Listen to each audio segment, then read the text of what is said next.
kapulisan o... Wala naman. Mapayapa sila kahapon. Doon sila sa Freedom Park. Okay naman. We're very happy that, alam mo kasi, sa totoo lang, pag INC yan nagra-rally, wala akong kakabakaba. Kasi, katulad ng huli nilang ginawa dito sa Luneta na may permit, ilang milyon sila doon. Alam mo nung pag-alis nila, Malinis na. walang biro ha. Although nandito yung DPS, nandito yung amin. Typical na, what we extended to them is being extended to all other political organization conducting freedom of expression in the city of Manila. Pag-ulis sila, allows dun eh. Wala talaga. Kahapon, ina-monitor namin yung Liwasa. Although hindi nila kailangan ng permit doon, dahil ano yun eh, Freedom Park. Tapos alam mo, kagabi, nag-tent pa sila. Nag-tent. After nilang umalis, nag-tent sila. They stayed overnight. Because I think may programa pa sila. So, pero okay naman. Maayos naman. Medyo, lang kami, traffic. And that's part of Manila eh. Pag nagpunta sila lahat sa Recto, barado ang buong Moraita, apektado buong Espanya. Pag nagpunta sila sa Luneta, kung sino man to, across, barado ang Luneta, Ayala, Sarado, and so on and so. Talagang very challenging ang Manila. But at least, as you can see, pinapayagan naman namin, basta sila hihingi ng permission sa amin. Except for Freedom Park. Hindi nila kailangan. Pero still, we have to police them not to go as much as we can na makakapag-merwisyo na tayong kapwa. Okay. So far kahapon, maayos yung mga kapatid natin sa iglesia. Okay. Dito sa Maynila. I cannot speak on other areas, but as far as with regard to your question, matitino yung mga kapatid natin dito na nagpunta sa Maynila. And some of them are not from Manila. They traveled all the way. Okay. Mga kababayan, let's welcome Congressman Libiste.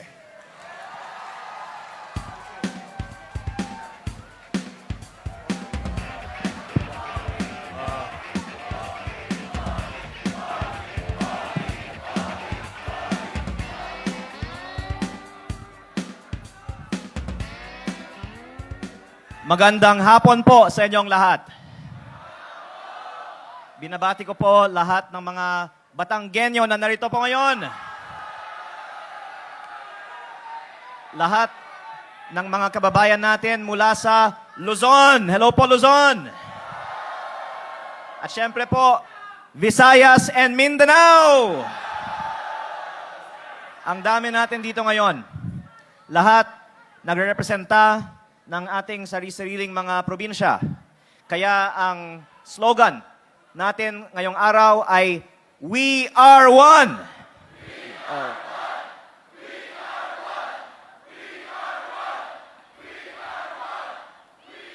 Dahil ito po ay nagpapakita na tayo ay nagre-representa ng isang bansang Pilipinas na nagkakaisa para sa panawagan, para sa transparency, accountability, justice, and democracy.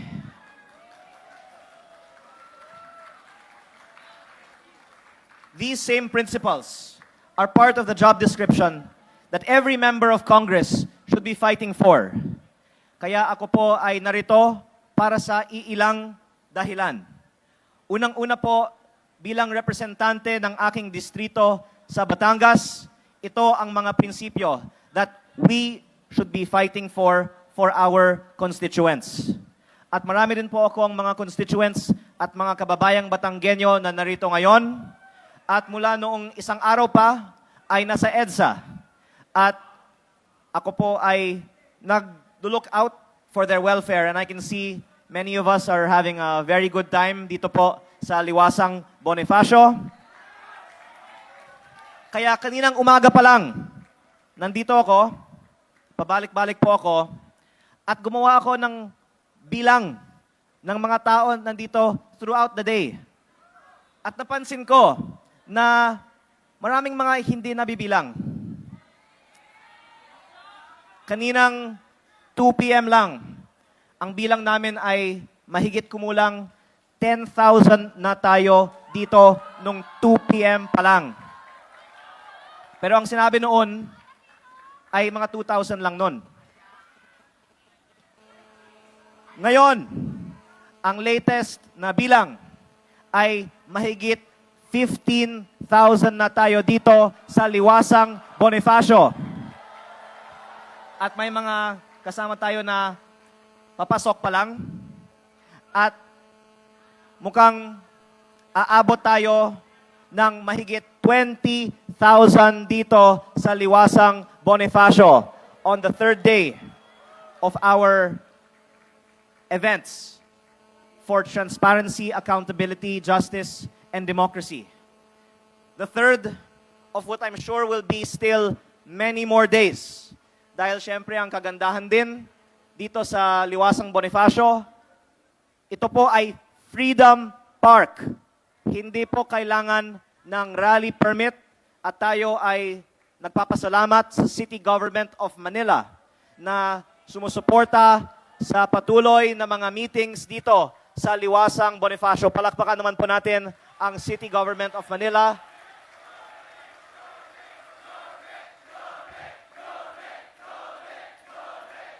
Marami pong mga supporters si Mayor Isko dito. At sana patuloy ang suporta ng local government para kahit ilang araw pa, gusto ng ating mga kasama na kumilos dito sa Liwasang Bonifacio, pwedeng patuloy tayong kumilos dito sa Liwasang Bonifacio. Dahil alam ko marami sa atin dito, kaninang madaling araw pa lang, nandito na. At nandito pa tonight, andito pa bukas. Sabi po ng iba dito, handa tayo na manatili dito hanggang next week. Dahil kailangan natin patuloy na lumaban para sa transparency, accountability, justice, at democracy.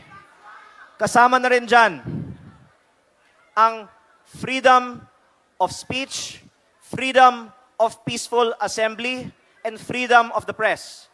Kaya malaking bagay, meron tayong mga freedom parks, at malaking bagay din na malaman ng mga kababayan natin na nanonood at home na ito ang isa sa mga pinakamalaki ng mga pagtitipon ngayong taon ng anumang grupo ng mga Pilipino na nagpapakita na napakaraming mga Pilipino sa buong bansa ay nagkakaisa para sa transparency, accountability, justice, and democracy.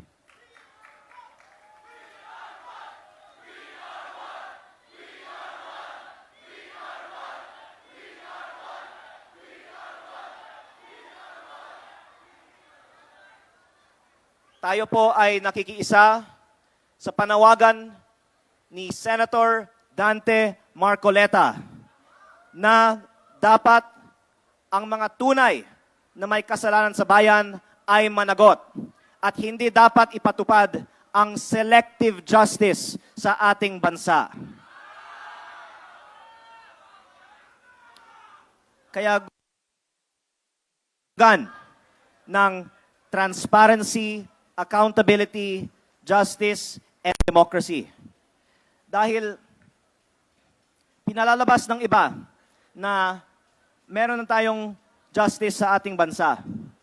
Pero hindi po tunay ang hustisya sa ating bansa kapag selective lang ang hustisya. At bilang miyembro ng Kongreso, maaari kong ibahagi ang alam ng marami sa aking mga kasamahan sa Kongreso.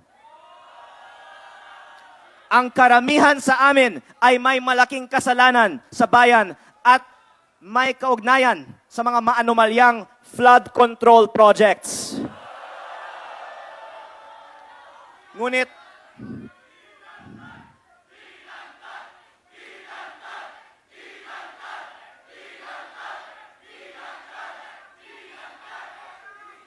so far, ongoing pa ang investigasyon ng ating gobyerno sa iilang mga opisyal ng DPWH, pati mga miyembro ng Senado. Sinasabi po, pinaiimbestigahan din ang ibang mga miyembro ng Kongreso. Tayo ay naghihintay pa sa resulta ng mga investigasyon na ito. Ngunit last year, nagsagawa ang Kongreso ng mga pagdinig sa flood control projects at pinutol ito noong September 24 dahil binuo na ang Independent Commission for Infrastructure. Natapos na ang trabaho ng ICI noong March 31 at hindi man lang inilabas ang report ng findings ng ICI. Kaya ako po ay naghain ng resolusyon sa Kongreso na buksan muli ng Kongreso ang investigasyon sa flood control at ipakita ng Kongreso na tayo ay para sa tunay na transparency, accountability, justice, at democracy. Pero habang hindi pa pinapaliwanag kung bakit hindi pa sinisimulan muli ang mga investigasyon sa flood control, hindi maaaring sabihin na tayo ay may tunay na hustisya at accountability sa mga may kasalanan sa mga flood control projects. Kaya si Senator Marcoleta ay kinakatakutan ng marami sa gobyerno. Maraming mga senador ay nagsakripisyo para iluklok si Senator Marcoleta bilang chairperson ng Blue Ribbon Committee.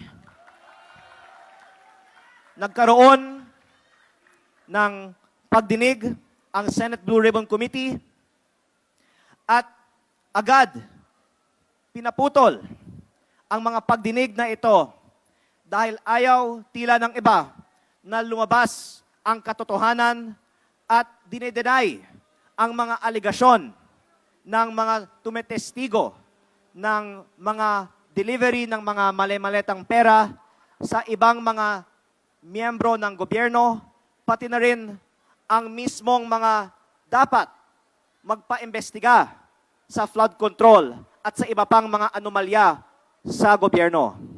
Kaya lalong importante na simulan muli ang investigasyon sa flood control dahil kung hayaan lang natin sa mga iba na isagawa ang mga investigasyong ito, hindi natin maaasahan na iimbestigahan nila ang sarili nila.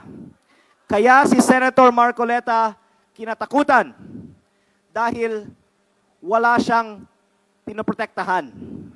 At gusto niyang ilantad ang katotohanan sa mga flood control projects. Ngunit sa halip na siya ay tulungan na ilantad ang katotohanan, siya pa ang sinasabing kakasuhan at nais ng iba na patahimikin. Ang sinasabing isasampang kaso sa kanya ay ang pagtanggap ng illegal na campaign donations.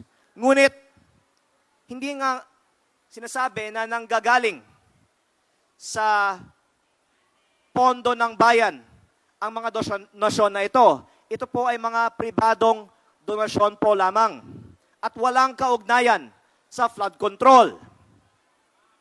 Meron akong isang nais na ibahagi sa inyo. Maraming mga miyembro ng Kongreso at Senado ay nakatanggap ng mga campaign donations mula sa mga DPWH contractors na nagsagawa ng mga maanomalyang flood control projects. Literal na ang mga kampanya ng ibang mga nakaupo ngayon ay pinondohan ng flood control. Ngunit sila pa ang nagpapaimbestiga sa mga anomalya sa gobyerno, kasali na ang kanilang mga aligasyon sa mga katulad ni Senator Marcoleta dahil ayaw nila na sila ang imbestigahan.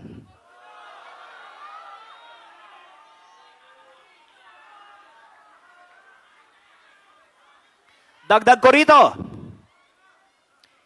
ito ay alam ng marami ng aking mga kasamahan sa Kongreso. Nung ako ay bagong halal na congressman, ang daming mga kontraktor na lumapit sa akin para humingi ng kontrata sa DPWH. Pero akala ko ang trabaho ng congressman ay gumawa ng batas. Ang lumalabas pala, at least sa aking probinsya, sa Batangas, hindi nagkakaroon ng tunay na competitive biddings ang DPWH. Dahil ang sinasabi nila, ang mga bidding sa DPWH ng Batangas ay bidding-biddingan po lamang. At ang mga congressman ang pumipili ng mga nananalong mga bidders. At nagkakataon, ang mga nagbibigay ng mga malalaking campaign donations sa mga kongresista sa Batangas ay ang mga nananalo ng maraming mga kontrata sa DPWH. Meron ba tayong nakitang congressman na nakasuhan na para sa mga donasyon ng mga kontraktor ng DPWH? Kaya ako po ay may munting kahilingan. Hayaan ng Kongreso paimbestigahan ang mga campaign donations ng lahat ng mga miyembro ng Kongreso na galing sa mga kontraktor ng DPWH. At tapusin natin ito bago tayo mag-judge o mag-allege ng anuman kay Senator Dante Marcoleta.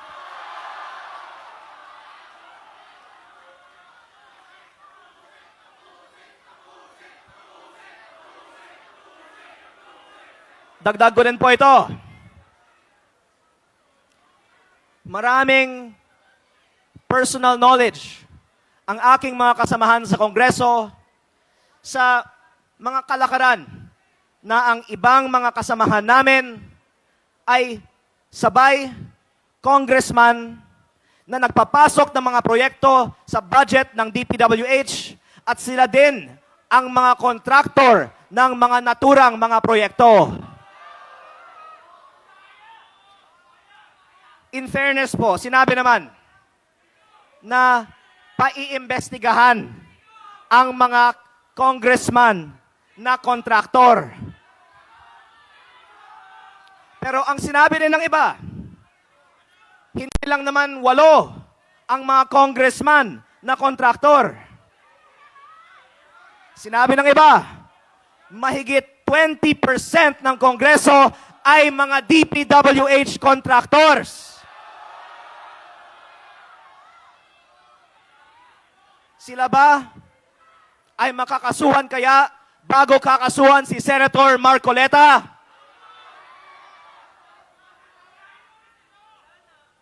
At kung meron man, iilan, sabihin na po natin, iilan na makakasuhan, bakit may mga congressman na napakalinaw ang ebidensya na sila ay mga kontraktor ng DPWH na hindi man lang pinaiimbestigahan? Panghuli, dadagdagan ko po ito. Lumabas na rin sa balita noon na ako ay may mga nakalap na mga dokumento mula sa DPWH na naglalaman ng mga listahan ng mga nagpasok ng mga budgetary insertions ng mga congressman para sa mga proyekto ng DPWH.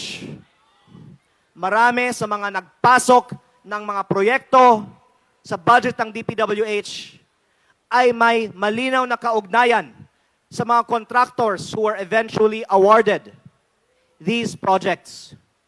At may mga lumabas na mga testigo na nagpapatunay sa mga dokumentong ito. Dahil hindi po galing sa akin, nang galing sa mga testigo na kinikilala ng ating gobyerno ang mga pahayag na ito. In fact, ang iilan sa kanila ay ginawa na o inanunsyong gagawing state witness. Absuelto na sa kanilang mga kaso.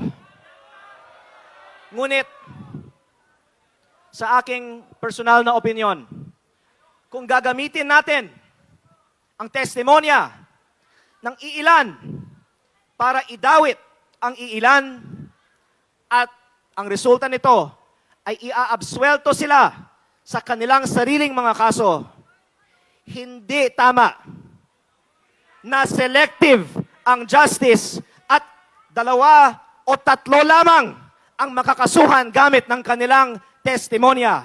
Kung may kaalaman sila na reflected sa mga dokumento ng DPWH na hindi 2 o 3, kung hindi 2 o 300 ang nagbigay ng mga insertions para sa mga proyekto sa DPWH sa kanila.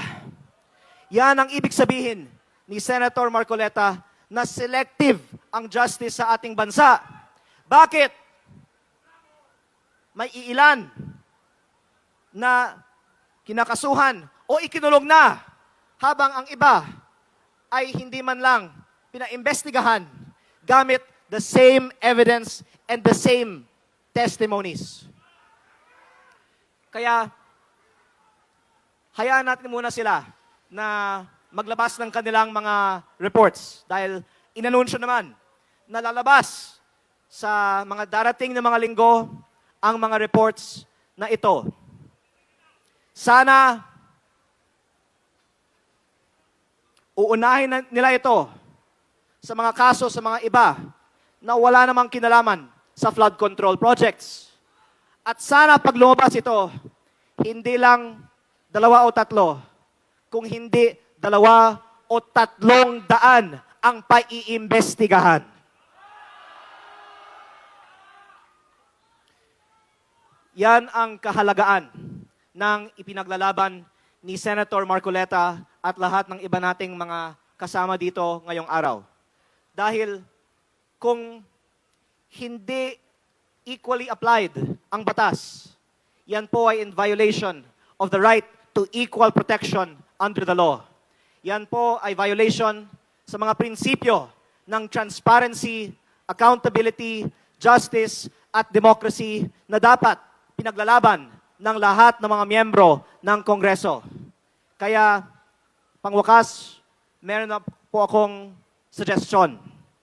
Dahil naghain ako ng resolusyon na simulan muli ng Kongreso ang investigasyon sa mga flood control projects. At tayo dito ngayon ay nagmumula sa lahat ng mga probinsya sa Luzon, Visayas at Mindanao. Una, hikayatin natin ang ating mga congressman na makiisa sa mga panawagan ng ating pagtitipon ngayong araw. At kung hindi man lang sila dadalo dito sa Liwasang Bonifacio, sa Facebook, o pag-uwi natin sa ating mga probinsya, siguro naman marami nga sa atin ay sumuporta sa mga nakaraang mga eleksyon sa ating mga kongresista. Hikayatin natin sila na sumuporta sa pagbubukas muli ng investigasyon ng mga flood control projects ng mga miyembro ng Kongreso at magtulungan para ilantad ang katotohanan sino ang nakinabang sa mga flood control projects kahit ang ating mga kasamahan sa Kongreso ay madadawit dito. At kung sila ay may kaalaman tungkol sa mga bagay na ito, sana sila mismo ay maglalantad nito. At para sa mga marami pang iba na mga kasalukuyan o dating miyembro, hindi lamang ng Kongreso at Senado, pati na rin ng ehekutibo at ng kabinete, na may kaalaman tungkol sa mga anomalous flood control projects, sana makikita nila ang dami ng mga tao dito ngayon sa Liwasang Bonifacio at ang lakas ng suporta ng taong bayan para sa paglalantad ng katotohanan para ma-encourage din sila na ilantad ang katotohanan.